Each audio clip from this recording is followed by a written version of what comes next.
Narration में यानी direct indirect में चेंजिंग ऑफ प्रोनाउंस कैसे होता है, यानी प्रोनाउंस को कैसे चेंज किया जाता है। अब ये आपको पता है कि प्रोनाउंस 3 प्रकार के होते हैं, फर्स्ट पर्सन, सेकंड पर्सन और थर्ड पर्सन प्रोनाउन। ठीक है, तो यहां हम बात कर रहे हैं फर्स्ट पर्सन प्रोनाउन की। अगर फर्स्ट पर्सन प्रोनाउन आई या वी आता है, अब आई से ही मी और माय बनता है, वी से ही अस और अवर्स बनता है। ठीक है, अब आई और वी ये फर्स्ट पर्सन होते हैं। अगर ये फर्स्ट पर्सन आ जाते हैं रिपोर्टेड स्पीच में, ठीक है, यानी इन्वर्टेड कॉमा के अंदर वाले हिस्से में, तो इनको जब इनडायरेक्ट बनाते हैं तो बाहर यानी रिपोर्टिंग स्पीच का जो थर्ड पर्सन होता है उस थर्ड पर्सन को ही फर्स्ट पर्सन की जगह रख दिया जाता है। यानी कुल मिलाकर अगर रिपोर्टेड स्पीच में फर्स्ट पर्सन आ गया है तो फर्स्ट पर्सन की जगह पर थर्ड पर्सन आ जाएगा इनडायरेक्ट बनाते समय। अगर बाहर थर्ड पर्सन दे रखा है यानी रिपोर्टिंग स्पीच में, तो देखिए he said I am strong, he said that he was strong. अब ये जो आई है इस आई की जगह ही हो गया, क्योंकि बाहर यानी रिपोर्टिंग स्पीच में थर्ड पर्सन दे रखा था तो थर्ड पर्सन आ गया।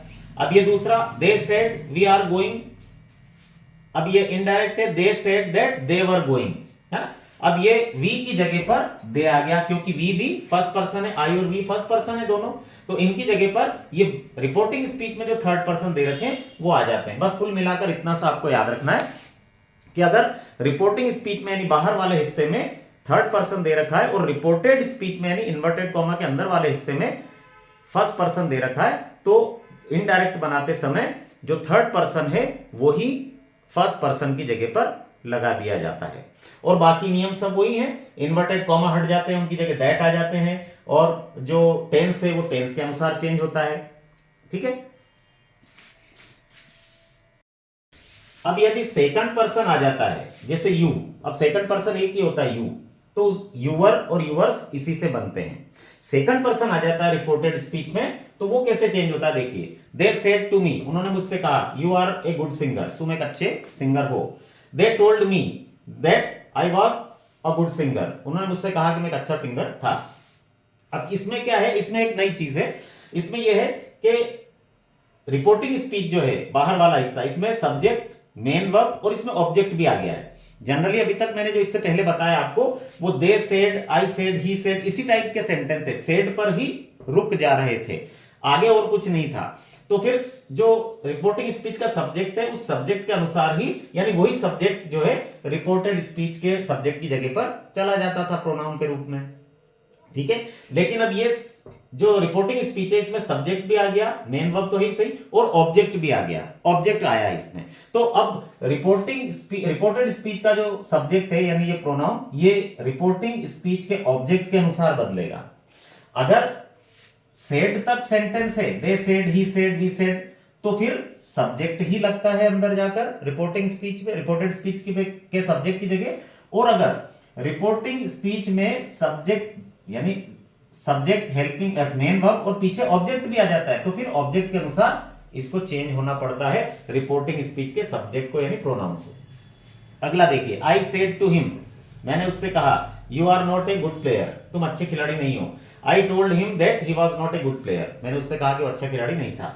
अब इसमें भी सब्जेक्ट, मेन वर्ब और इसमें भी ऑब्जेक्ट आ रहा है हिम, तो हिम के अनुसार ये यू की जगह ही आ गया, यहां पर यू की जगह आई आ गया मी के अनुसार, और यहां पर यू की जगह ही आ गया हिम के अनुसार। ये रिपोर्टिंग स्पीच का ऑब्जेक्ट अगर हो तो ऑब्जेक्ट के अनुसार रिपोर्टेड स्पीच का सब्जेक्ट बदलता है, और अगर रिपोर्टिंग स्पीच में ऑब्जेक्ट नहीं है, देश मतलब सेड पर ही वाक्य रुक रहा है, तो फिर सब्जेक्ट जो है वो ही रिपोर्टेड स्पीच के सब्जेक्ट की जगह पर आ जाता है।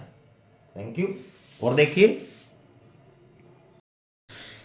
अब यदि थर्ड पर्सन आ जाता है रिपोर्टेड स्पीच में, थर्ड पर्सन कौन से, ही, शी, इट और दे। ही से ही हिज और हिम बनता है, शी से ही हर बनता है, इट से ही इट्स बनता है, और दे से ही देम और देयर बनता है।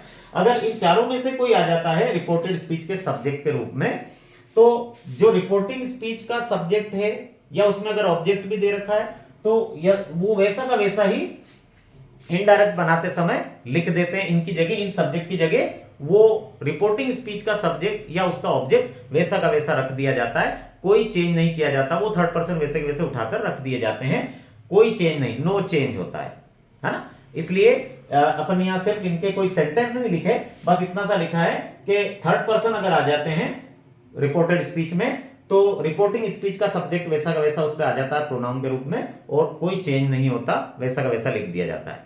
ठीक है, ये थे आपके जो नरेशन के कुछ रूल्स चेंजिंग ऑफ प्रोनाउंस के। अब आपको एक काम करना है, पहले ये 4 वीडियोस देख लीजिएगा, बाकी के वीडियोस देखने के पहले 4 वीडियोस जरूर देखिएगा, तो आपको बहुत अच्छे से समझ में आ जाएंगे नरेशन कैसे होते हैं, डायरेक्ट इनडायरेक्ट सेंटेंस कैसे बनते हैं, डायरेक्ट से इनडायरेक्ट कैसे, कौन कौन से देखना 4 वीडियोस आपको। सबसे पहले जो कॉमन रूल्स हैं वो देखना है, जनरल रूल्स, नरेशन के कॉमन रूल्स, उसके बाद चेंजिंग ऑफ टेंस, उसके बाद चेंजिंग ऑफ प्रोनाउंस, और उसके बाद चेंजिंग ऑफ वर्ड्स। ये चारों वीडियो आप देख लीजिएगा तो आपको आसानी से समझ में आ जाएगा कि बाकी सारे चेंजेस कैसे होते हैं। फिर आप कोई से भी नरेशन का, कोई से भी टेंस का वीडियो देखेंगे वो आपको आसानी से समझ में आ जाएगा। ठीक है, थैंक यू।